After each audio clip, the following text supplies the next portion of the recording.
Exiles, Chronic Painless here with the Week 1 update to my Blade Vortex League Starter Build Guide. In this video, I want to give a quick status update and then talk about the ways that you can break this build, ruin it, and not have a good time.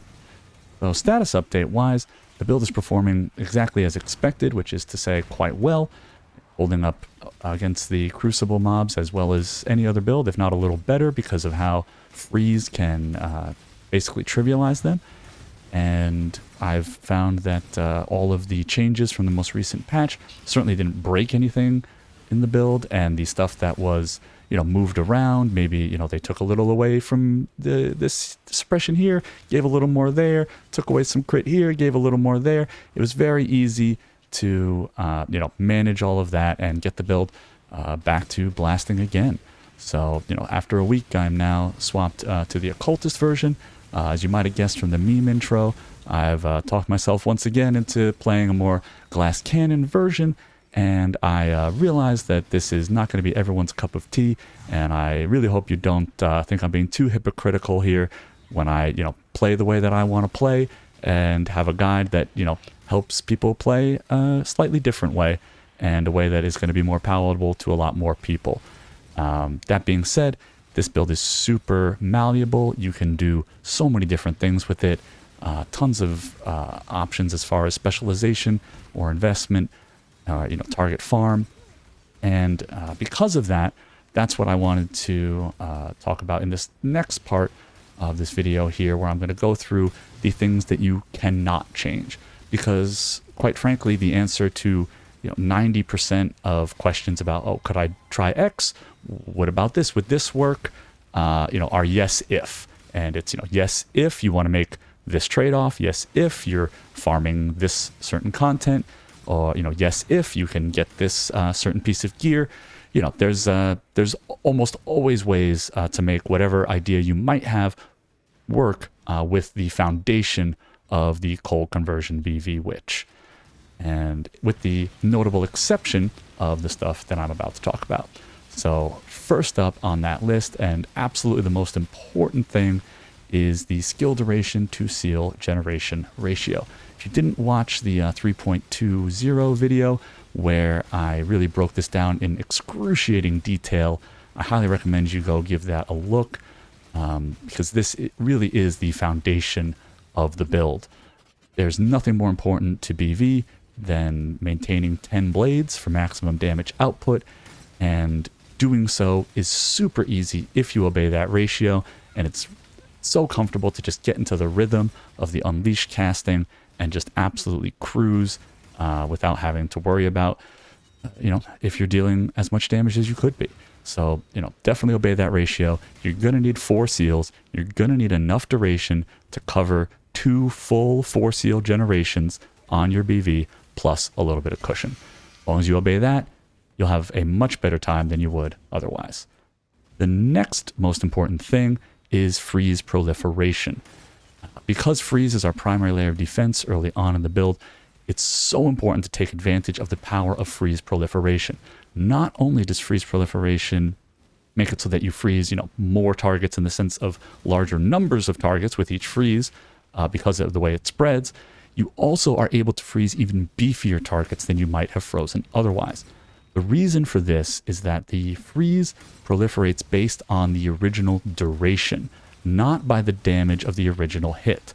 So, once the freeze has been calculated on that first target, it then takes that duration, copy and pastes it to everyone who is getting the freeze spread to them. So this is really important, because if the proliferatee, the monster that you didn't initially freeze, the one that's getting it spread to them, is a big beefy monster who you might not have been able to freeze with just your regular damage, it's possible that if you're able to freeze his smaller buddy, that he will freeze just along with him, because the freeze duration is what carries over. It doesn't calculate it as though you hit that bigger mob. It calculates it first and then just copy and pastes the duration.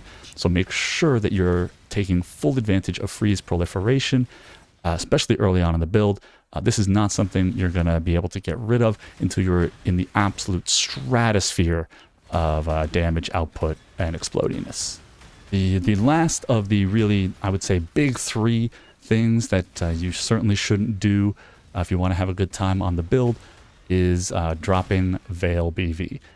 Vaal BV is so important. It is your safety net. It's your parachute. Right? It's the thing that bails you out when you've bit off a little more than you can chew, right? If you get some mobs and they're much tougher than you expected and they're bullying you, they're trying to take your portals, just send your Vaal BV in there and it will take care of it for you, right? And this is in addition to the extra clear speed, the extra bossing DPS, and just everything else that it provides. It really is such a core aspect to the build, to BV in general, and I would never consider playing without it. I would never use a level 21 gem that was not Vaal. It's absolutely not worth using a regular gem just to get that extra gem level.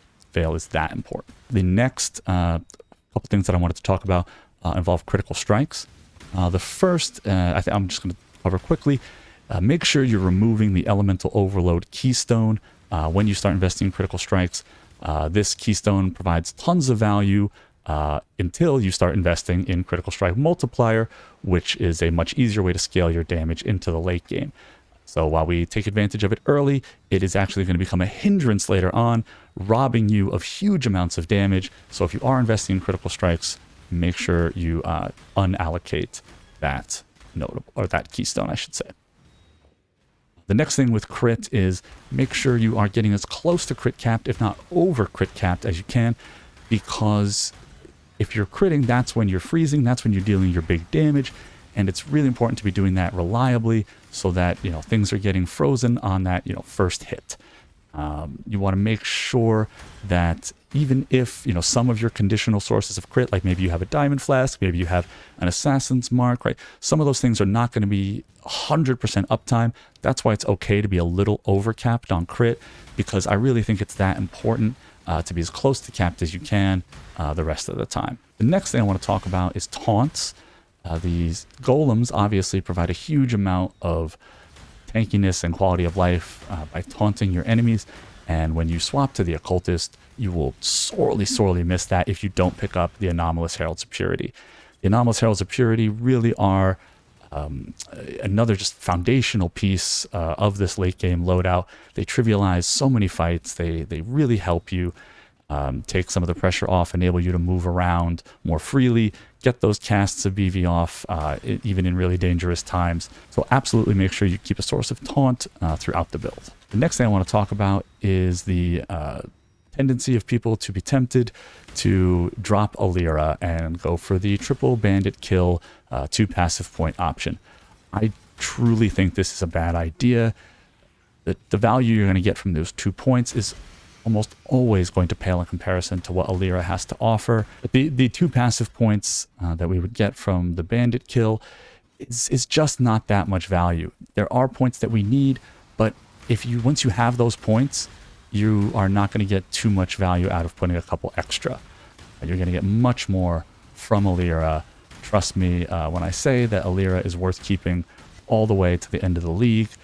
You would have to go so far out of your way to contrive a situation in which she's not the optimal choice. The last thing I want to talk about is the danger of going Heatshiver too soon. Right, this is a super powerful item, right? If you plug it into POE and hit the right configs, your damage will go way up. But keep in mind that this can be fool's gold, because if you're not freezing, you're not going to be getting that damage. And it's going to be much easier to get those freezes off if you are getting huge value from your helm in terms of either mana reservation or stats or resists, that the Heatshiver is just not providing. So make sure that if you are considering a Heatshiver, that you have plenty of damage output, huge ailment threshold, and are able to consistently freeze even pinnacle bosses. I think that's all, though, for this video. I'll be back next week with another update. And as always, try to stay painless.